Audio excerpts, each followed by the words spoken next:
ഈ ഒരു സിനിമയിലെ ഭർത്താവാണെങ്കിലും അവളുടെ കാമുകനായിരുന്നെങ്കിലും രണ്ടുപേരും അവളെ കുറ്റപ്പെടുത്തുന്നില്ല ഒരു വാക്കുകൾ കൊണ്ട് പോലും. അവളെ മുറിവേൽപ്പിക്കുന്നില്ല എന്നുള്ളതാണ്. അവൾ മരിച്ചതിന് ശേഷമാണ് ഭർത്താവ് ഡയറി കാണുന്നത്. എന്നിട്ട് പോലും സ്വന്തം ഭാര്യയെ മറ്റൊരാളോട് കുറ്റപ്പെടുത്തുകയോ അല്ലെങ്കിൽ അവൾ ഇങ്ങനെയാണ് അങ്ങനെയാണ് എന്ന് നടക്കുകയോ ഒന്നും ചെയ്യുന്നില്ല. അതുപോലെ കാമുകനെ കണ്ടെത്തുകയാണ്. കാമുകനും അവളെ കുറ്റപ്പെടുത്തുന്നില്ല. എനിക്ക് അറിയില്ല അങ്ങനെ ഒരാളെ എന്നാണ് പറയുന്നത്.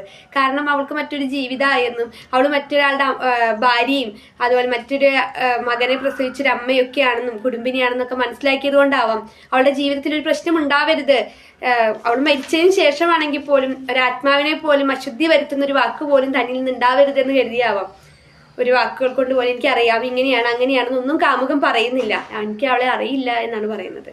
അപ്പോൾ ഇത്തരത്തിൽ ഇന്നത്തെ കാലഘട്ടത്തില് നമ്മൾ വളരെ പ്രസക്തമായൊരു സിനിമയാണിത്. കാരണം ഇന്ന് പീഡനങ്ങളൊക്കെ വളരെ ഏറി നിൽക്കുന്ന കാലഘട്ടത്തിൽ ഒരുപാട് ഡൈവോഴ്സുകൾ അതുപോലെ തന്നെ വിവാഹ വാഗ്ദാനം നൽകിയുള്ള പറ്റിക്കലുകളൊക്കെ നിൽക്കുമ്പോൾ ഈ ഒരു സിനിമ വളരെ പ്രസക്തമാണ്. കാരണം നല്ല പ്രണയങ്ങൾ അറിഞ്ഞു പ്രണയിക്കേണ്ട ഒരു കാലഘട്ടത്തിലേക്ക് നമ്മൾ നീങ്ങേണ്ടിയിരിക്കുന്നു എന്നാണ് ഈ സിനിമ കാണിച്ചു തരുന്നത്. കുറേയേറെ അങ്ങോട്ടും ഇങ്ങോട്ടും കാണിച്ചുകൂട്ടലുകളല്ല പ്രണയം, അതിന് അതിൻ്റെതായ നിവാരിതയും അനന്തതയും സ്നേഹവും പരിഗണനയും ഒക്കെയാണ് പ്രണയം എന്ന് ഈ സിനിമ നമ്മളെ കാണിക്കുന്നുണ്ട്. നല്ലൊരു സിനിമയാണ്. കാര്യം വളരെ ചെറിയൊരു സിനിമയാണ്, പക്ഷെ നല്ല രസമായിട്ട് അത്